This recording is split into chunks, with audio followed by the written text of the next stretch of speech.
Welcome to the Domonique Foxworth Show. I'm Domonique Foxworth. We got Charlie Kravitz as we always do, but the good and great Bill Barnwell and his bilk are back because it's August. It's almost football time. Hey, Bill. This is the last time the Domonique Foxworth Show is going to see this backdrop. All those books getting into boxes the moment we stop recording the show. Congratulations. Well, good for you for that exciting change. The Rams have a much more exciting change. Sorry to disappoint you.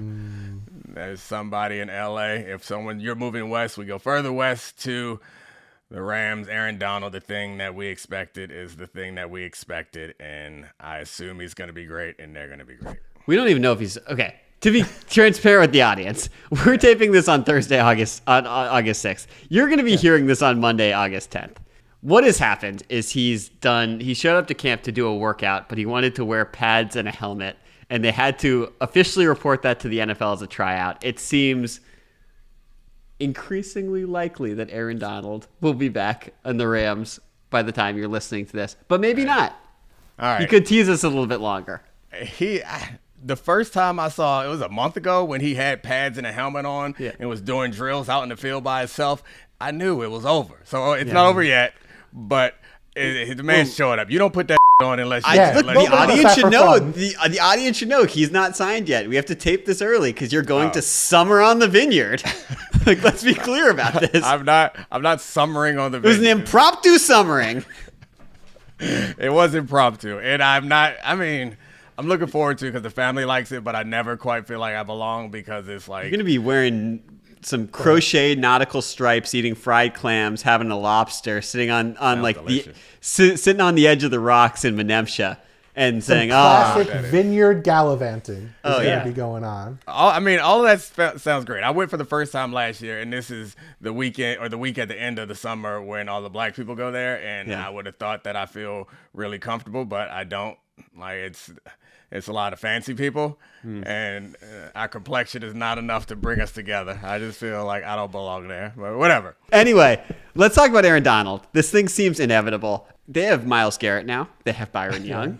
They have an unbelievable front seven beyond that. Good corners. When you look at this, Poona Ford, Fisk, et cetera, he hasn't played in years.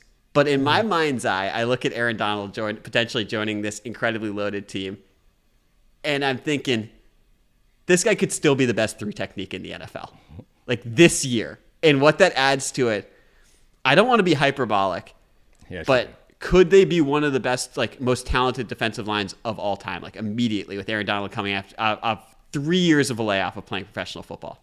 Do we think 3 years of laying off of pro football makes Aaron Donald better or worse? I would say the fact that he's still pretty young, obviously the layoff doesn't make him better. I think that the way that I've kind of figured it out in my head is that maybe he will not have the stamina for that type of intensity, but they will not need it. I would be surprised if he is not capable of doing Aaron Donald things through the course of a game. I don't think he's past his prime. I think he's probably at the point where a lot of great players get, is their prime is they show flashes of it. The question, I think, or the negative case for Aaron Donald coming back is you left for a reason, and whatever the reason is that you left, there's presumably not a switch that you can hit and change that. But I don't know. I think I would lean on the positive side that he's going to be an addition to the team, not a neutral impact, or definitely not a negative impact. 35 years old. Even if you play regularly, it is hard to play well at 35 years old. I'm not saying Aaron Donald's going to be a bad player. He doesn't have to be a regular player like you said. He could just pop in for 15, 20 snaps a game. What I find so interesting, though, is that Aaron Donald's coming back now, if he's coming back at this point of the year. He's coming back in training camp. He's coming back for week 1. Aren't you surprised he's not like waiting until like week 9 or week 10 and then showing up and kind of working his way back into shape and then just showing up for the postseason? Nah, I mean, I would expect him to not play as much early in the season. Sure. But yeah, I fully expected him to come back and be, if he does come back, because Charlie is a stickler for accuracy, which I respect. Maybe he won't. I assumed he would come back and go through. I mean, did you want to do a pod where we announced his comeback and he hadn't signed yet? Yeah, I absolutely did, because we all know it's going to happen. But I think, especially because of the 3-year layoff, I think the training camp matters. So a player like how Von Miller or somebody who's been playing consistently, like just pop up for the end of the season, I think is fair. Someone who's been out of the league for 3 years, I think a little bit of training camp is probably necessary. I got a number for you. So after you look at the odds for the NFL championship, you take out the the bookmaker side of things, the vigorish. Rams have a 12.5% chance of winning the Super Bowl. Does that seem low to you? Does it seem high to you? 7 out of 8 times. Dominique, you're the percentage guy. We think Aaron Donald, or we think the Rams are not going to win the Super Bowl. Does Aaron Donald significantly move that needle for you? Yeah, I don't think Aaron Donald significantly moves that needle for me. I think their D-line was already going to be dominant. If you get peak prime Aaron Donald, which I think we all think is unlikely, then I think it moves the needle. But I think having him on the team and the capacity that I think he'll be in a team, I don't think it moves that needle very much at all. I do think that, what do you say, like 12%? 12.5%. That feels really high. I wonder, I'm sorry to put you on the spot, like in the past 10 years or so, is that like I assume you've already done all that because you love context. What is it? I love writing articles weeks in advance because I'm about to move. 12.5%. So they have the 9th largest gap since 1990 between them and the second best team in terms of the largest gap. Like, okay. Yeah, there were like some mid 90s seasons, like the Cowboys were at 19% and the Niners were at 18%. Nobody else was close. But just in terms of like one team versus the rest of the pack, Rams have the 9th largest gap of any team since growing up. It definitely felt like the Cowboys and the 49ers had a 50% chance to win the Super Bowl. Yep. Like whichever, it was one Cowboys or 49ers, whoever came out of the NFC was going to win the Super Bowl. Yep, and that was accurate. I don't think that was wrong. But every single team that had a larger gap between them and the rest of the pack did not win the Super Bowl. Every single team. A bunch of Patriots teams that didn't make it. A couple of Rams teams in the Kurt Warner days that missed the playoffs. I think there's a Chiefs team with Mahomes in there that lost in the Super Bowl. Like, market's telling us, and people are telling us, 7 out of 8 times the Rams are going to not win the Super Bowl. And that seems simultaneously like too high and too low to me. I'm not really sure what to make of that reality. They're definitely the team versus the field. They're definitely that team. That no I think is clear, which... as talented as that roster is, like the fickle nature of the quarterback's health, Puka's availability through the course of the year, depending on whatever happened. I don't know that they're as dependent on Devontae Adams, but he was a touchdown machine. His health, like every team, of course, you don't practice effed, so every team is in trouble if they lose their quarterback, but not every team has a quarterback that is this old who has a really bad Simpson back. Baby. Yeah, I'm not buying into that one. That seems... Maybe the combination of Ty Simpson and Sean McVay, and if the defense is as dominant or as dominant on the field as they are on paper, they could still be competitive. So yeah, I don't know. Always take the field, obviously, but this team's really freaking talented. Aaron Donald, potential breakout candidate for this year, which is a good pivot for us, because the exercise that we're really doing for the rest of this show is we each have 3 breakout guys across the league, of guys who, whether they're post-type sleepers, guys going into their second year, new situation, why they might break out this year. Dominique, who's your first one? I think we should start with the Chargers, because I can't imagine, like, the difficult thing with the Chargers was selecting who I thought the breakout player was going to be on their offense, because they're bringing over Mike McDaniel, and they also added Tyler Biadasz to the center of their line. They have 2 healthy tackles back. And so the expectation that this offense is going to be great. I think you could look at Aronde Gadsden at tight end and say that maybe he might be the most unique matchup out there, that he could be the breakout candidate. But my mind goes to, and of course, Omarion Hampton, I'm sure we'll talk about him at some point, but my mind goes to Ladd McConkey. Given the most recent like wide receiver success that we saw Mike McDaniel have, it was the closest facsimile that they have in LA is definitely Ladd McConkey. So the question is, how are they going to decide to run this offense? Did they run that offense in Miami as a result of having those guys, having Waddle and having Hill? Does Mike McDaniel have another idea for how he wants to run an offense that looks like this? But my guess is he had so much success, he's going to bring over some of those plays.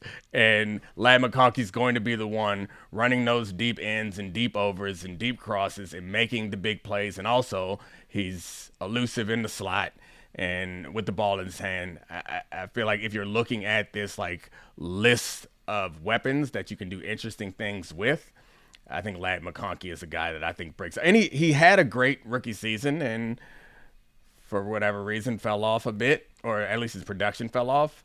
I'd expect him to have an incredible season. You actually brought up something really interesting that I have not thought about yet. This idea of, should the Chargers run the same style of offense the Dolphins did? And that felt like it was built to account for the fact that they had a quarterback in Tua Tagovailoa who didn't have a great arm, who was a danger to himself at times if he held on to the football for too long, where the goal was get the ball out quick, get the ball in the hands of your playmakers, let them create after the catch.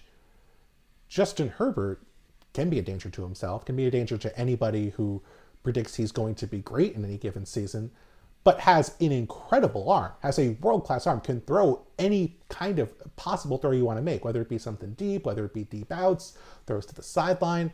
It almost feels like it would be a waste, in a way, to just have him be throwing the same rate of deep ends and digs and all that stuff that they were running with the Dolphins over the past couple of seasons.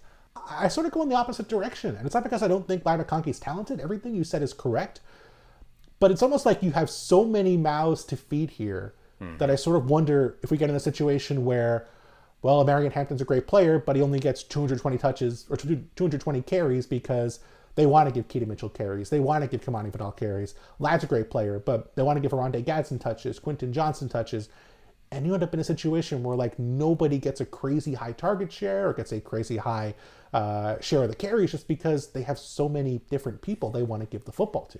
I think it's really interesting. Like Ladd, there was so much hype around him last year, and he was replaced in a lot of two receiver sets by Keenan Allen. Like it was like we were shocked by it being Quentin Johnson, who had like the breakout at the beginning of the season. That broke your brain, Domonique. If I remember, like you were watching the tape of it and you're like, this doesn't make sense. He's not a good receiver. I never said he wasn't a good receiver. You said he was a sorry receiver. I think the exact phrase you used. I don't want to speak for you. I can't remember. Just the implication was that you were surprised by his. I very much implied it. I tried not to say that people are terrible, but I didn't like him coming out in the draft as a player, and then he had a bad rookie season. So I also was like, I don't think this is the guy. And then last year he started making plays, and of course you started mocking me like, oh, you're wrong. Like, no. Then I watched the tape like, no, I'm not wrong. Well, I'm watching this. We should be really clear. Our producer Kevin is a Quentin John stan. Like he'd come in every single Sunday and he'd be like, "Did you see what QJ did?" QJ. Yeah, he did not. I did not see what QJ did. I saw QJ caught some passes, but he wasn't the engine of it. Also, the other reason why I went with Ladd McConkey as my choice from this group, and I think your point is a fair one, Bill. Ladd McConkey is a white guy that you could convince me is black, and Mike McDaniel is black. Honor. And the highest honor to Domonique. And Mike McDaniel is a black guy that you could convince me is white. So it's like it's a puzzle coming together. It's like a yin and yang. Rubik's Cube. Somebody make that for me. Make a yin yang with I want their little faces in the little dots.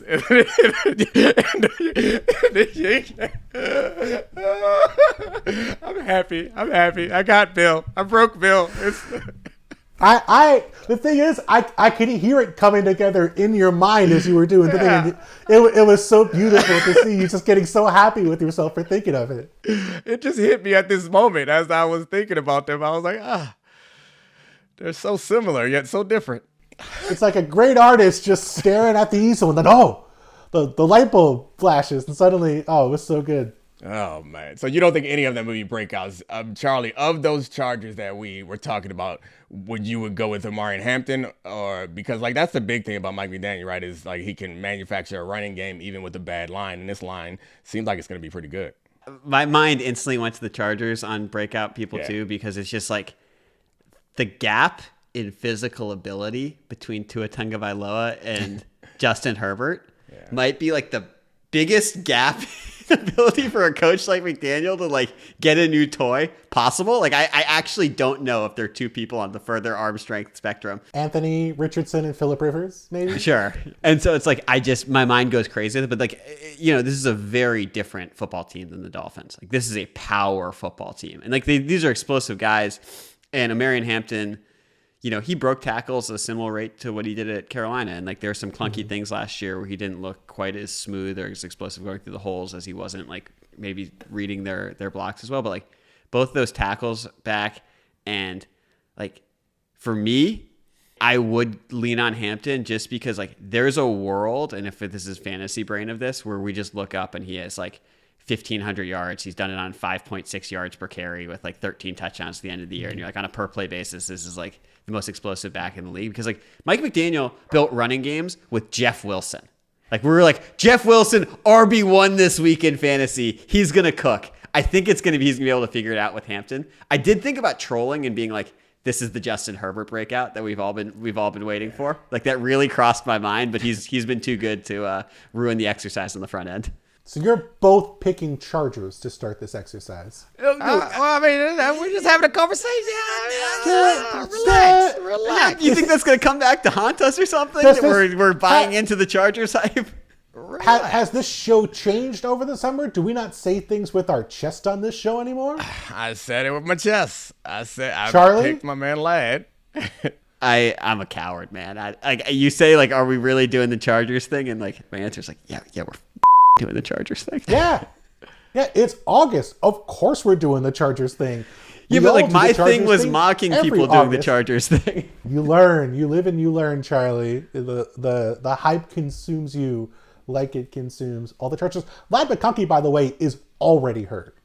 Yeah. Just like first thing that scares me, like the mysterious Chargers injury in June, where somehow a guy's not back by October. This is Ladd McConkey's year, apparently. Just get it out the system early. We're coming off the heels of Omarion Hampton. Have either of you considered building a case for Ashton Jeanty? Because like when you brought up the broken tackles, it reminded me of Ashton Jeanty. Like they do get Colton Miller back, and they went and got Tyler, right, the center, Linderbaum from Baltimore. The better free agent Tyler center over Biotish, yep. Yes. Who Biotish went to on a discount to the Chargers. And they got better offensive thinking, you would assume. Sure. Like, is there in Kubiak, and that's a wide zone scheme. Anybody give any credence to the idea that Jeanty could have a breakout season? He should. I mean, like, if the argument was his offensive line was terrible and they didn't have any pieces around him, they have more. I don't know if they have, like, a receiving core that scares anybody beyond Brock Bowers, but if he doesn't break out, it's a complete disaster. You would expect something, a major step in the right direction. And like you Bill, saw did I see a tweet from you where you did a blind resume comparison of Trent Richardson and Ashton Jeanty? It was not blind. It was an unblinded resume. My eyes were open like Bird Box. They were both really bad as rookies, and like I do think it's totally fair to say, hey, Trent Richardson had more help, and there was maybe some off-field stuff with Trent Richardson that maybe impacted things. Ashton Jeanty doesn't really seem to have the same factors, but like at the risk of having the running back debate, which none of us want to do, like if the argument is we took a guy in the top 10 and the offensive line sucks, so he wasn't good.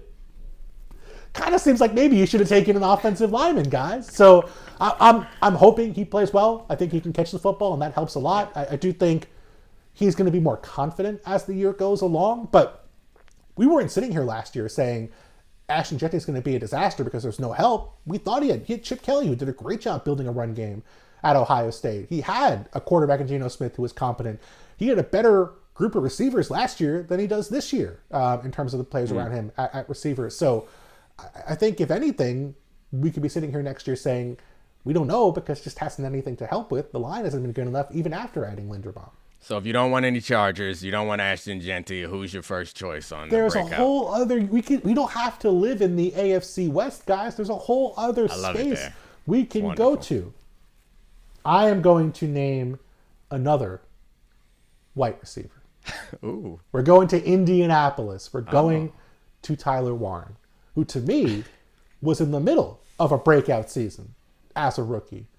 And then our friend Danny Dimes got hurt, and Tyler Warren had to block the rest of the year because we had an elderly man, who I love very much, playing quarterback for the Indianapolis Colts, and it was everything was terrifying. He was on pace for 1,050 yards as a rookie tight end. That would have been one of the best marks we've ever seen. That Colts used Tyler Warren in such a fascinating way last year. He was playing H-back. He was playing like wing tight end. He was getting jet sweep by the goal line. He was a Wildcat quarterback, and they were running QB power with him. Standard receiver, good after the catch. And now a lot of opportunities opened up in this offense with Michael Pittman getting traded. He was running a lot of those short slants, shorter underneath routes with Alec Pierce kind of going over the top. Tyler Warren's going to get a lot of those targets. I don't think he's going to have like a Brock Bowers kind of year because Brock Bowers is the only competent receiver on that Raiders roster. But I think Tyler Warren could be, competing for the tight end 1 spot and be like legitimately the top receiver in that offense. Isn't it crazy how mid-season we were like, oh my God, Tyler Warren, he's going to be this, and this, and then by the end of the year, all of that hype had flipped to Colson Loveland based on the role that he got at the end of the season and through the postseason. I'll let you slide because you have this which I respect that you really want to be right. So you make choices that can't be wrong. It's like Tyler Warren is not a breakout candidate. Tyler Warren walked in the league broken all the way out. There's no one's going to be shocked next year. Tyler Warren's one of the best receivers. You picked Ladd McConkey, who had more receiving yards as a rookie than Tyler Warren did. Okay. We can let Charlie be the judge or let anybody else be the judge, or no one has to judge. I know the truth. Tyler Warren. All right, breakout. Good luck, Tyler Can I ask you, do we have any other athletic whites that we'd like to pitch as potential breakouts? And the reason, anyone have any hope for Isaac TeSlaa? He had 6 touchdowns last year on 16 catches, and they're all the greatest catch we've ever seen in our life. He was on my honorable mention, but while we're here, while we're sitting in it, every target was just Jared Goff throwing it at the goalpost and seeing if Isaac TeSlaa could jump high enough to catch it. I understand that you didn't actually put him in there, but what's the argument outside of like we saw him make some really cool catches? Here's the thing, Dominique. You're the guy who, when all else fails, there's one thing that makes you fall in love with a player in any sport. Super athlete is what you say. And like you often that term gets bastardized and misused and etc. This dude is 6'4", 250, incredibly fast with a 40-inch vertical leap and makes the sickest catches we've ever seen. So in theory, if he was going to break out in an explosive offense, could be in year 2. This is what this looks like. It's all spread wide. There's no tiny. The only tiny one is arm length. He's got some tiny arms. 88th percentile vertical jump, 88th percentile broad jump, 89th percentile 20-yard shuttle, 87% hand size. He's got tiny arms and huge hands. I've never even seen that as a combo before. That's incredible. He's awesome. He has the same problem that I think Bill was pointing to for the Chargers. Is that's an offense with a lot of players to feed. But yeah, he'll be. Yeah, he was fun anytime he got the ball in his hands. Yeah. I mean, the thing about the Lions is, if their offense doesn't get back on track, like we're all going to be like, I don't know about this. But if they get rolling again, if all of their playmakers are healthy and the scheme is good, like they've been able to support a lot of high end players putting up stats in the past, so that would be the case for it. Plus, it's not like Jameson Williams has been the most reliable guy. That's true. As a field stretcher, where that could potentially happen. Is Jameson Williams like the best candidate for like shocking week 6 trade among young players in the NFL? I was about to say he just signed it to extension, but no, that was him buying a house in those shorts. In the Slam Assault record shorts. Oh God. Bill, I went to the website. They're sold out. I was lucky. I just bought a house. I did not buy it in those shorts. I wore full pants. I thought about culottes, but I was not. Bill, if you had closed on a house in Slam a Slut record shorts and then tweeted out the exact same picture and tagged the Lions, that would have been art. We got to go back. I have one other athletic white guy on my list. All right. It's Nick Herbig, Steelers edge rusher. This is the cognoscenti, the bilk, some would say. Already know about Nick Herbig, but we're going to get him out to the masses today. Only 7.5 sacks. I know if you're not someone who's looking into pass rush win rate, that kind of stuff, maybe this is not necessarily on your radar. But number 1 in the NFL in pass rush win rate last season. And yes, he's playing across from TJ Watt. That's going to help. TJ Watt gets a lot of double teams, a lot of chips. But you know what? A lot of dudes play across from great players. They're not number 1 in pass rush win rate. I think he's going to play a lot more this year, whether it's Alex Highsmith getting traded, Alex Highsmith getting hurt, TJ Watt getting hurt, playing fewer snaps. I think he gets a higher snap share, and I think he is the next great Steelers edge rusher. I love Nick Herbig as a breakout candidate, and there are a couple ends that I was trying to, or at least edge rushers that I was trying to like decide about, and I think I'm gonna go with Oweh for Charlie and Odafe Oweh in Washington for Charlie and his Commanders.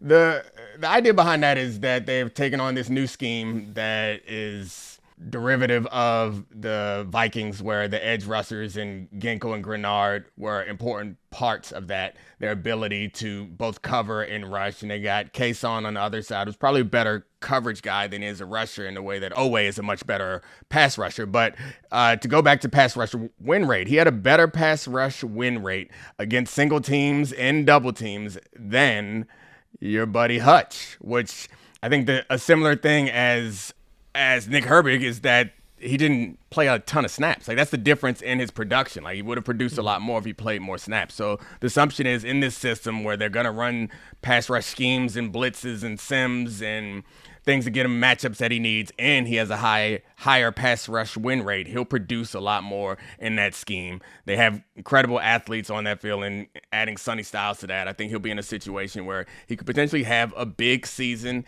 in sacks and pressures and sack fumbles. All those things could jump out. Does it bother you that the Ravens traded him for a backup safety last year? It does bother me that they traded him for a backup safety for a team that really needed a dominant pass rusher.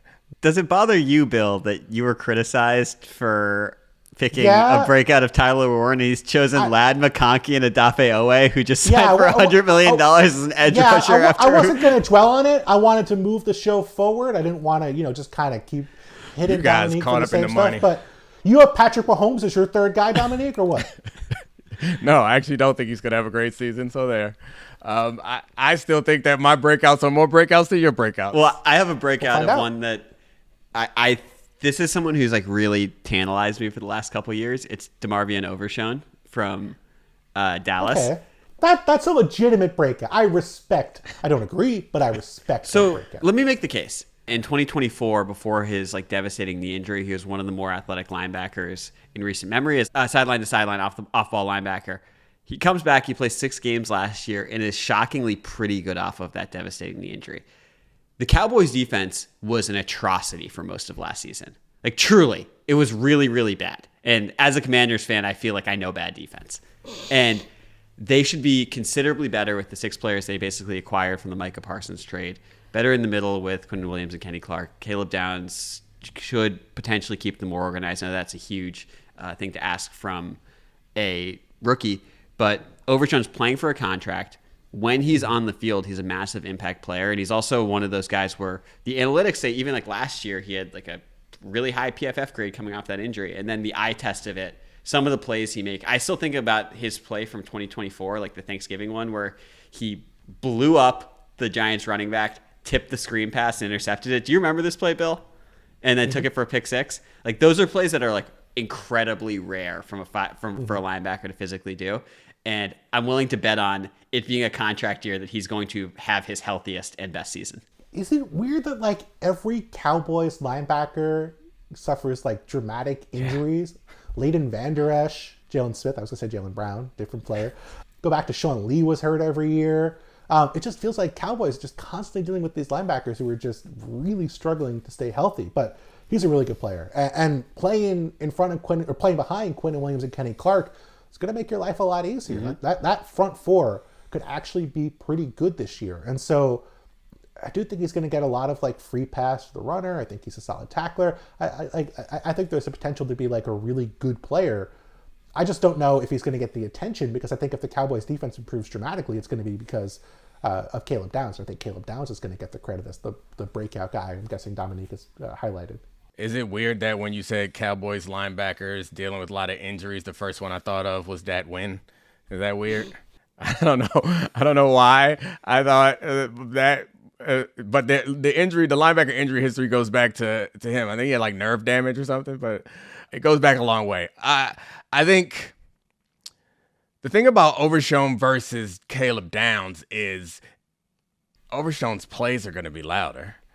Yeah. If their defense is better and more consistent and more sound, it may be a result of Caleb Downs helping to control that and being that steadying force. But my biggest criticism of Caleb Downs, which is a weird one to have for a safety field general guy, is like he's not making splash plays. He doesn't take too many calculated risks. He runs the defense exactly how it's designed, and he's not like a super athlete. So I think that Caleb Downs could have a larger impact on that team, but Overshown could be the breakout star who has the highlights that grabs everybody's attention combined with some production. So I'm not in.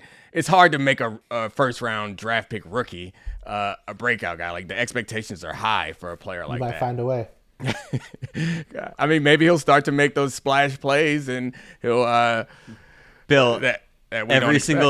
Every single time Caleb Downs makes like a crazy play, are you gonna like look wistfully, being like, I wish he was on my Giants? Mm-hmm. Mm-hmm. And I like Arvo Reese, but yes, I wanted. We could have both of them. Oh man, that's true. Well, you got Maui Noah instead, right? You respect offensive line play. I do. I respect. The Bill respects offensive line play. We don't think. You can't think running backs don't matter if you don't respect offensive line play. You can't be both. You can't be both. You got to have one or the other. But I mean, I just think Caleb Downs is going to be an awesome football player. And like, whatever happens with the Giants, I wanted the Giants to take Aaron Donald that year. Talked about it on a podcast for months. They took Odell Beckham. I was like, felt pretty good about that one for a few years. Obviously, Aaron Donald's trying to be a Hall of Famer. He's back. Beckham gets hurt. But he's back. Odell might be back too. No, Odell's back. Starting receiver. Yeah. He might be the wide receiver too for the Giants this year, depending on how healthy Malik Neighbors is. But I just think he's going to be a phenomenal football player. I think that's exactly what they needed. And as a Giants fan, it really irks me to think he's going to be there for a decade. Anybody buying Cam Ward as a breakout That was my candidate? third pick. Oh, really? Third pick? Nice. Yeah. Well, take it away. What is just like improved solid coaching? The Josh Allen plan with Dayball there. They got a ton of receivers. O-line still not all that good, but maybe better. But yeah, that's it. Pretty much. I mean, I watched him play last year, and the numbers were truly awful. Yeah. And watching him play, man, he would get to the right stuff a lot. His receivers, they weren't really paying attention. They had one of the worst design screen games I've ever seen. Like, he just were not blocking. The landmarks were just crumbling to the ground. His ability to create a structure was legit. Like, he was doing the things I wanted to see from a quarterback. They were just falling into the wrong places because he didn't have any help around him. And so I'm excited about Carnell Tate. I don't know that I love the contracts for Wando Robinson, for Daniel Bellinger, guys like that. But they're going to have competent players, and maybe guys who might be really good in Carnell Tate at receiver this year. That's going to be such a major upgrade. I'm not saying he's going to be Drake May, but it's the same kind of argument with Drake May, where it's just you had replacement level talent in so many spots. And even just having competent players is going to just unlock a new level for your offense. That's the exact comp. It's just like overspending to have competency around your young quarterback makes such a difference. And we all saw the throws, some of the shots from the all 22 angle where you see him from behind. You're like, oh, he's elusive. He knows how to work the pocket, and the arm talent is preposterous. I remember back in the days, we would run into guys who weren't in the league but lived around in whatever city, and inevitably they'd be like, I was really good, but my coach in college didn't like me. I got unlucky. It didn't work out. And we'd all be, oh yeah, hey, man, sorry to hear that. But then walk away like, that man was sorry as hell. Cam Ward is the best proof ever that, yeah, some guys get missed. Cam Ward didn't get missed, but I guess you could make the argument the other way. It's like, if you're that good, they'll find you. But, like, Cam Ward almost had, like, from going from a wishbone wing tee offense in high school to Incarnate Ward, like, you could get missed. It's possible that some of those guys at Foot Locker, they could have made it. Or maybe Cam Ward is just evidence that if you're that good, they'll find him. Yeah, I think I'll stick with that. I'm going to give one more breakout candidate. All right. Please. Luther Burden III. This is like one of the most obvious ones. He's playing in the Ben Johnson offense. Could he be Amon-Ra? Could he be Jamison Williams? What if he's a little bit of both? And this is someone who, if he had been able to come out after a sophomore year of college, would have been a top 10 pick. And every time he touches the ball and you see how elusive he is, even on an NFL field, you're like, oh, that guy can be a top 10 receiver in the NFL. This offense is going to be incredibly hyped, incredibly high-powered. And there's a world where he falls into exactly what, somewhere in the phylum of Jamison Williams being the best, Kadarius Toney being the worst, Luther Burden somewhere in the middle. But there's also a world where, because of that, the talent was just underdrafted and he should have been a high first-round pick, and coming into year 2, where he might end up being the number 1 receiver. He might, with DJ Moore gone, Rome Odunze's foot apparently changed shape from his foot fracture. That's how he reported it, saying that there are like bone calluses and he's adjusted to it. That this guy, along with Colson Loveland, is getting a massive target share in that offense. And yeah, they'll clearly be run first, but Caleb likes to drive the ball down the field, and this guy could be one of the best deep threats in the league. So it's a really obvious low-hanging fruit breakout. This episode is supposed to have been picking stuff off the ground and saying, look what I found. This is a brand new thing. Charlie, can I ask you a question? You're starting a new franchise. You can pick anybody from the NFL. Anyone who has an NFL.com email address.